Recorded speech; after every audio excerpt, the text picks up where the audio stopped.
রমজান এলো, আবার রমজান এলো, বছর ঘুরে আবার রহমত এলো। রমজান এলো, আবার রমজান এলো, বছর ঘুরে আবার রহমত এলো। হ্যালো এভরিওয়ান, কেমন আছেন সবাই? আশা করি আপনারা ভালো আছেন। আমরা আল্লাহর রহমতে ভালো আছি। ছেড়ি খাওয়ার জন্য আমি ঘুম থেকে উঠে গিয়েছি। উঠেই আমি যে মুরগির মাংসটা রান্না করে রাখছিলাম, ওই মুরগির মাংসটাই আমি গরম করে নিচ্ছি। ছেড়িতে আমি মুরগির মাংস দিয়ে ভাত খেয়ে নিব। আপনারা কে কে প্রথম ছেড়ি খেয়ে নিচ্ছেন আমাকে কমেন্টে জানাবেন। রমজান মাস তো চলেই আসলো। ছেড়িতে ভাত খাওয়ার জন্য আমি ভাত বেড়ে নিয়েছি আর মুরগির মাংসের তরকারিটাই নিয়েছি। এটা দিয়ে এখন আমি ভাত খেয়ে নিব। যেহেতু ছাবের বাবাও নেই, বাচ্চা কাচ্চাকেও আর ডাক দিয়ে দেয়নি। সকালে আবার বাচ্চাদের স্কুল আছে, সেই জন্য মেয়েকে আর ডাক দেয়নি, যে উঠলে ওদের আর ঘুম হবে না। সেজন্য একা একাই আমি খেয়ে নিচ্ছি মুরগির মাংস দিয়ে।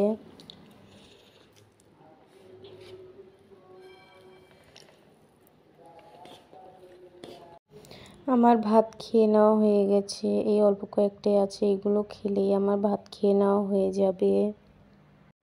আমি আর অন্য কোনো তরকারি করিনি, মুরগির মাংসটা রান্না করছিলাম বা কোনো ভর্তাও করিনি। আমার ভাত খেয়ে নেওয়া হয়ে গেছে।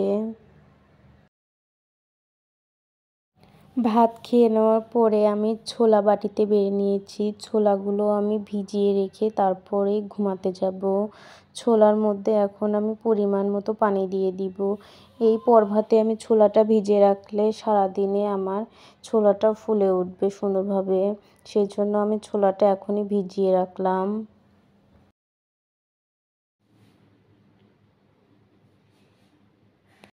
খাওয়া দাওয়া তো শেষ হলো, ছোলা ভিজিয়ে রেখে এখন ঘুমাতে চলে আসলাম। এখন ঘুমিয়ে পড়ব। সকালে আবার মেয়েকে নিয়ে স্কুলে যেতে হবে। সকালে আবার মেয়ে ঘুম থেকে উঠে গিয়েছে, মেয়েকে ব্রাশ করতে দিয়েছি। মেয়ে সুন্দর করে ব্রাশ করে নিচ্ছে। যেহেতু আমার মেয়েদের স্কুল ছুটি নেই, 26 রোজা পর্যন্ত মনে হয় ওদের ক্লাস হবে, সেই জন্য আমি ওকে ছেলে মেয়েকে রেডি করিয়ে দিয়েছি। ব্রাশ করানোর পরে ছেলে মেয়েকে খাবার খাওয়াই নিয়েছি। সকালে আমি খাবার খাওয়ানোর পরে এখন মেয়ের স্কুলে নিয়ে যাচ্ছি মেয়েকে আমি।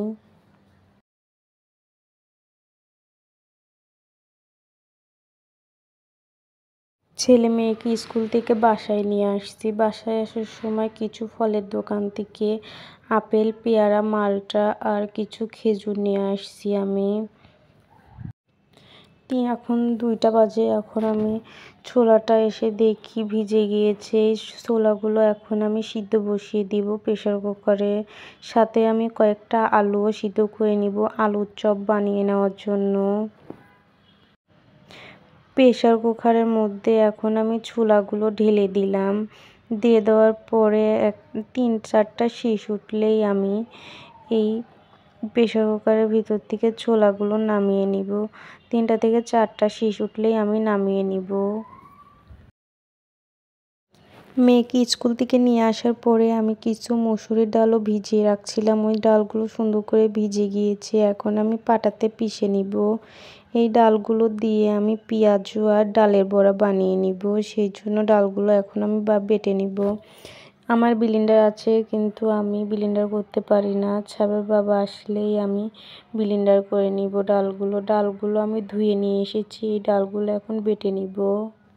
পাটাতে আমি মসুরের ডাল আর কাঁচামরিচ আর কয়েকটা আমি রসুন বেটে নিয়েছি। বেটে নেওয়া হয়ে গেছে। এগুলো এখন এক পাশে আমি রেখে দিব। ডালগুলো বেটে নেওয়ার পরে রেখে দিয়ে এখন মেয়েকে নিয়ে মেয়ের প্রাইভেটে নিয়ে যাচ্ছি। মেয়েকে এখন বিকেলে 2টার দিকে মেয়ের আবার প্রাইভেট। 2টার সময় 2টার পরে এখন আমি ছেলে মেয়েকে নিয়ে মেয়ের প্রাইভেটের দিকে যাব। মেয়েকে প্রাইভেটে দিয়ে এসে দেখি আমার ছোলা আর আলুটা সিদ্ধ হয়ে গেছে। এখন এগুলো ঢেলে নিয়ে ধুয়ে নিব। ছোলাগুলো ঢেলে রেখে এসে ছেলেকে এখন আমি ঘুম পাড়িয়ে দিলাম। ছেলেকে ঘুম পাড়িয়ে দিয়ে এখন আমি বিকেলে রান্না বসিয়ে দিব, নাহলে ছেলে তো আমাকে রান্না করতে দিবেই না। ছেলেকে ঘুম আসিয়ে রেখে এসে ছোলাগুলো আমি ভালো করে ধুয়ে নিয়েছি। তার সঙ্গে কিছু আলু ছিল, আলুগুলো আমি ভালো করে ছিলে নিয়েছি। আলুগুলো আমি ভর্তা করে আলুর চপ বানিয়ে নিব। ওইগুলো একপাশে রেখে এসে শিং মাছগুলো আমি ভালো করে ধুয়ে নিয়েছি, সাথে কাঁচকলাগুলো ভালো করে ধুয়ে নিয়েছি। এইভাবে আমি কাঁচকলাগুলো কেটে নিয়েছি শিং মাছ দিয়ে রান্না করার জন্য। তার সঙ্গে কিছু পুঁইয়ের ফল কেটে নিয়েছি, ওই পুঁই শাকগুলো ভাজি করে নিব। আগে আমি ছোলা রান্না করে নিব, সেই জন্য কড়াইতে তেল দিয়ে দেওয়ার পরে পেঁয়াজ কাঁচামরিচ সাথে 2-3 কোয়া কুচি করে আমি রসুন কেটেও দিয়েছি এই ছোলা রান্না করার জন্য। পেঁয়াজ কাঁচামরিচ রসুনটা আমি হালকা ভেজে নিব। তার সঙ্গে আমি দারচিনি, এলাচ আর তেজপাতা দিয়ে দিলাম। দিয়ে দেওয়ার পরে নেড়েচেড়ে পেঁয়াজ কাঁচামরিচটা হালকা আমি ভালো করে ভেজে নিব।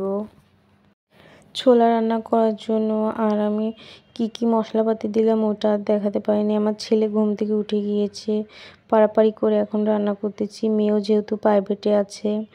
আমি ছোলা রান্না করার জন্য মশলাটা আমি ভালো করে কষিয়ে নেওয়ার পরে ধুয়ে রাখা ছোলাগুলো দিয়ে দিলাম। দিয়ে দেওয়ার পরে নেড়েচেড়ে এখন মশলার সঙ্গে ছোলাটা ভালো করে মিশিয়ে নিব। ছোলার মধ্যে আমি সামান্য পানি দিয়ে দিব। এই পানিতেই ছোলাটা আমি ভালো করে রান্না করে নিব। ছোলা রান্নাটা আমার কমপ্লিট হয়ে গেছে, নামিয়ে নিব। আপনারা কে কীভাবে ছোলা রান্না করেন আমাকে কমেন্টে জানাবেন। ছোলা রান্না করে নামিয়ে নেওয়ার পরে এখন শিং মাছ রান্না করার জন্য আমি মশলাটা ভালো করে কষিয়ে নিয়েছি। দেখতেই পাচ্ছেন মশলাটা কি সুন্দর করে কষিয়ে নেওয়া হয়ে গেছে।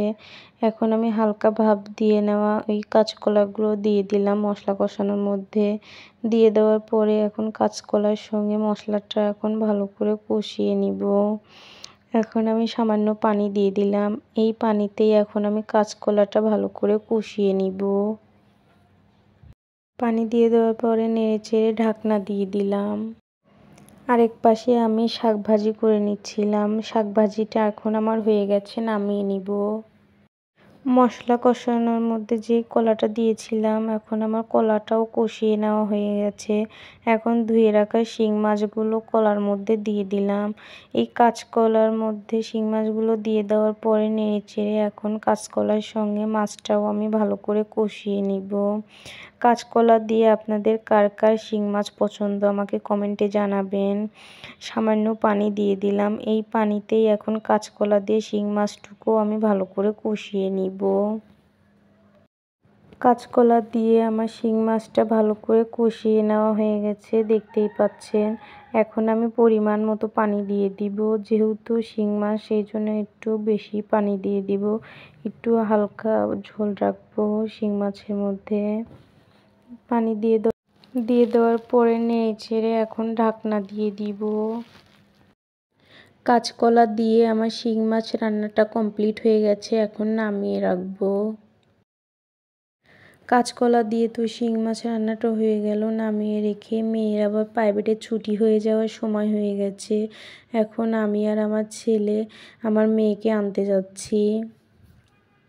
মেয়েকে নিয়ে আসার পরে তারপরে আমি বেগুনি পেঁয়াজু এগুলো বানিয়ে নিব। মেয়েকে নিয়ে এখন সিঁড়ি দিয়ে ছেলে মেয়েকে নিয়ে বাসায় উঠে যাচ্ছি।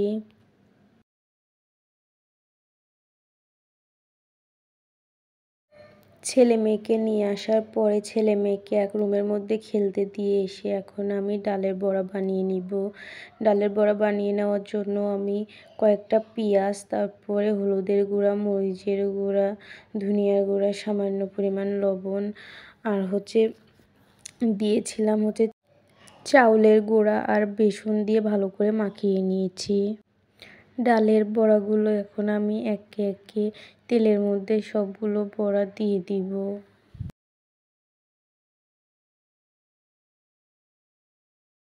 ডালের বড়াগুলো আমার ভেজে নেওয়া হয়ে গেছে, উঠিয়ে নিব।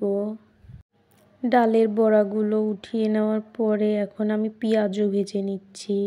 পেঁয়াজুর শেপে আমি পেঁয়াজগুলো একে একে সবগুলো পেঁয়াজও দিয়ে দিলাম।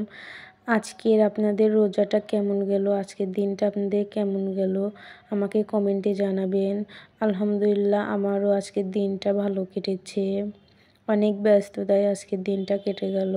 ছেলে মেয়ে যেহেতু স্কুল প্রাইভেট আছে, সেই জন্য আমার সারাদিনটা ব্যস্ততেই কেটে গেল। অনেক ব্যস্ত ছিলাম আজকের দিনটা। পেঁয়াজগুলো আমার সুন্দর করে ভেজে নেওয়া হয়ে গেছে, এখন আমি উঠিয়ে নিব। পেঁয়াজগুলো তুলে নেওয়ার পরে এখন আমি বেগুনি ভেজে নিচ্ছি। বেগুনিগুলো দিয়ে দেওয়ার পরে একটা খুন্তির সাহায্যে আমি তেলটা উপরে তুলে দিচ্ছি, তাহলেই বেগুনিগুলো সুন্দর করে ফুলে উঠবে। বেগুনগুলো দেখতেই পাচ্ছেন সুন্দর করে ভেজে নেওয়া হয়ে গেছে, এখন আমি উঠিয়ে নিব।